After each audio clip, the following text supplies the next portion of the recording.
Yep. A few just to complete it.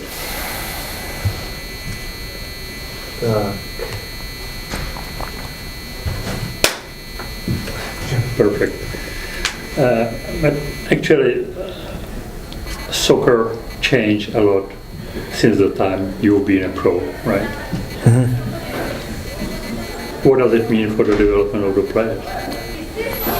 Well, I think what we've got to do as coaches and those that are working in academies in particular is try and keep evolving what we're doing to keep up with the ever-changing dynamics of the game.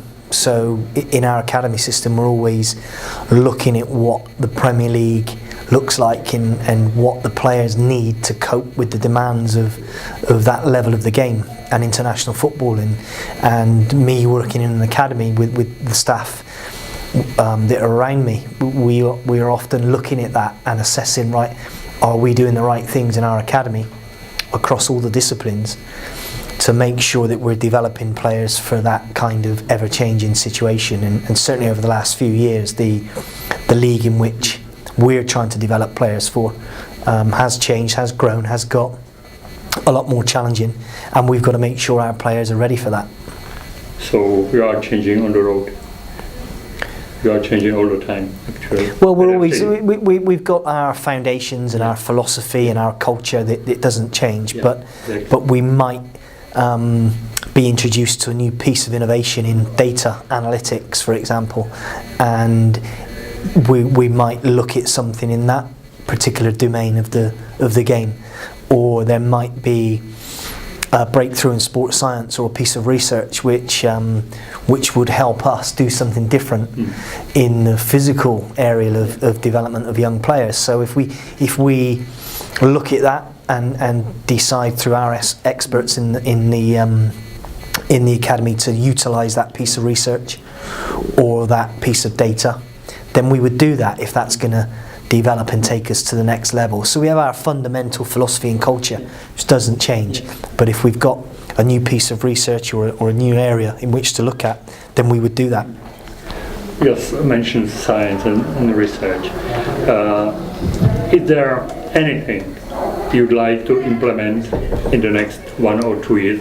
But you know already, I'd like to implement it just to get more input, more information, just to be faster in adapting to the game development.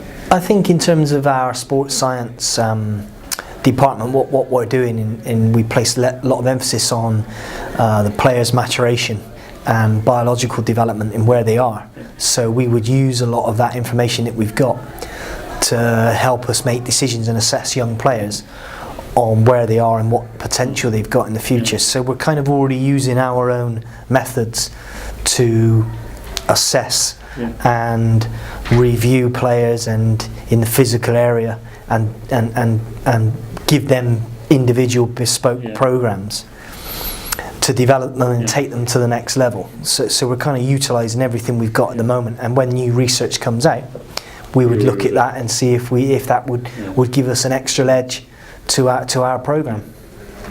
You took over 5 years ago, something like that? Yes.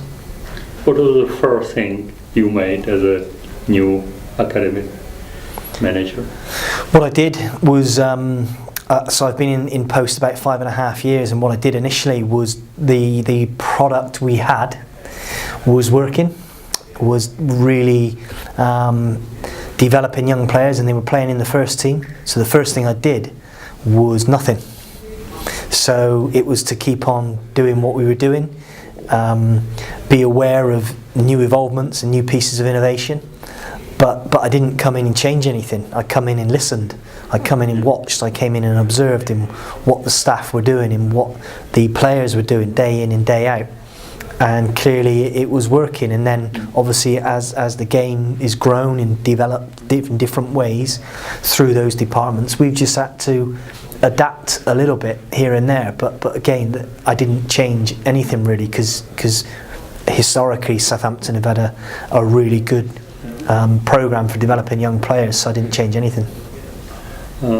If some parents are hesitating, they should send their kids to Southampton Academy. what you say to the parents? If they're hesitating, well, obviously they've got choices to go to other clubs, and there are some fantastic academies in England, some really good Category 1 academies in particular that offer a great environment for young players to work in. And often, yes, there's maybe 2 or 3 of you competing for a particular player. Our unique selling point would be our history of productivity and the amount of young players that have come through our system and are either still with us today playing in the first team, or have gone on to other clubs and had successful careers in the Premier League or overseas, or even in fact in the lower leagues of football, which is not easy either. So we've got lots of success stories that we would sit down and tell the parents and the families of what we can offer your son is that opportunity. And we like to think we've got a caring environment in which their son would come and be part of.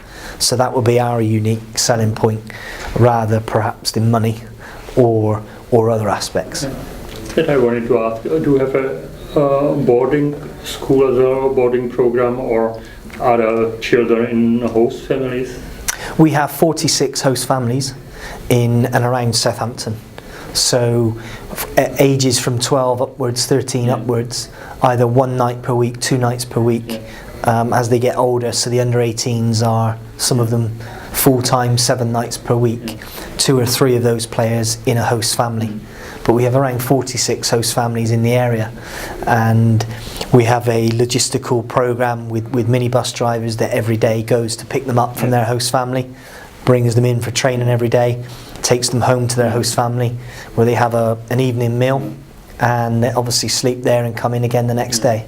Yeah. Do you have a special program for the host family, or how do you recruit them? Yeah, well, we recruit them through advertisements, and then a real welfare and safeguarding process to make sure that they are the right families for our young players, and they will provide a caring and good environment for our young players to stay in.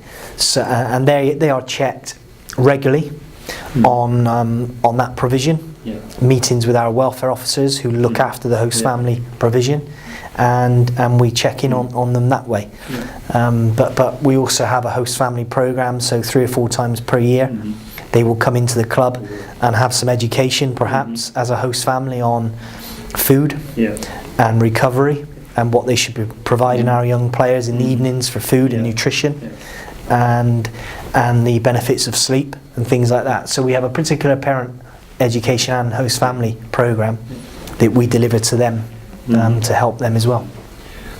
How is the academy finance? Is it just by the club, or there are some contribution from municipalities or whatever, or the families of the players?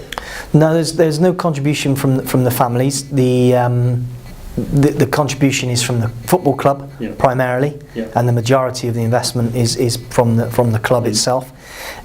We also have a system in England where your Category 1 academy, 2, 3 or 4, you get a contribution from the Premier League or the Football League, depending on your category, towards your academy as well. Okay. But it's limited just to, let's say, contribution from the sport environment, or are there any, let's say, political or social programs that say, okay, if you care for the children, it makes sense for the whole society, not only for football, something like that? No. Well, the contribution from the Premier League and our board come into essentially my budget, and how we then spend that budget is up to me, or to me and my senior staff.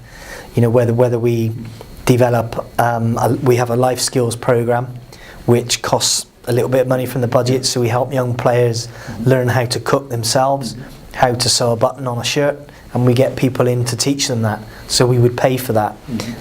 So any of the contribution from the Premier League or the club is into a budget, and we spend it accordingly. There's some rumors about the black box, and you mentioned how we work with it. Whose idea it was, or how long does it exist? Because I know a lot of clubs others jealous of this idea of the technology you are using. How old is the idea in the project? The black box is 3.5 years old, something like that.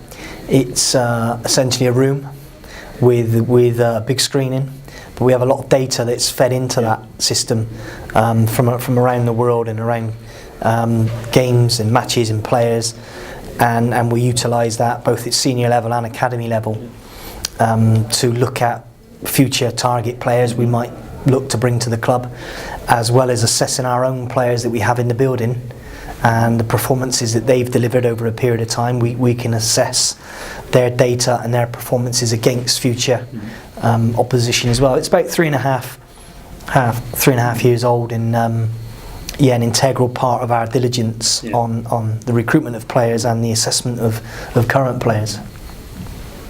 And just some topics, just I would ask you for a short definition or understanding of that. What does mean culture for you? Culture for me is the state of manners and behaviours in an organisation.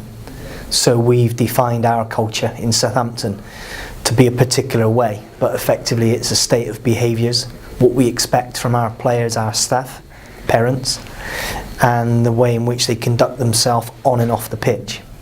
So we have a way in which we play on the pitch and a way in which we operate off the pitch, the Southampton way, and that's our culture. How you recognize leadership, or how you can foster, develop leadership? Leadership, we have a specific leadership program which is delivered by our head of coaching and psychology team. So at the moment there's a group of 10 of us, including myself, senior staff within the academy, who are together on a leadership journey, and we are regularly and constantly developing our leadership traits and our behaviours. And we have a comprehensive programme on leadership within our academy, and myself are constantly reading books, watching speakers, just of that, and so too are the senior staff at the football club. Can you create creativity or develop creativity? Certainly within our players, we in our curriculum have sessions based around creativity, innovation and imagination, and we would set the particular practice and the environment up and encourage certain aspects of creativity to breathe and let certain players be flexible in what they choose to do in those practices. So it's part of our curriculum, and the answer is yes, I think you can develop it. I think also depending on certain players, their learning techniques, as well as where they play on the pitch. So there might be restrictions on certain amounts of creativity from the goalkeeper or the centre back. However, we certainly have that as part of our curriculum, and from a staff perspective, it's one of our core values of the business. Creativity is a value that we have ingrained in our culture, in the way in which we do things, and again, I'm appraised, as the rest of the staff are, on how creative we've been in our roles. So it's something that's always there for us and we're conscious about. And a connecting question, your opinion, is it talent, is it born, or is it created? Talent, created, developed. So at some point Messi would have developed certain aspects of his game, and that would have been himself with hard work. It would have been coaches and other disciplines supporting him, and I use him as an example, but other top class players couldn't do what they did at 7 or 8, what they can do now. So what's happened in that journey, no doubt, is a lot of hard work and dedication and drive to do that, and a lot of help and support from other people and the environment in what those young players have worked in and come on to be. So I think it's created and it's developed and it's nurtured It's you're not born with it. But thanks a lot. Perfect. Okay. Your Thank you. presentation was terrific. Okay.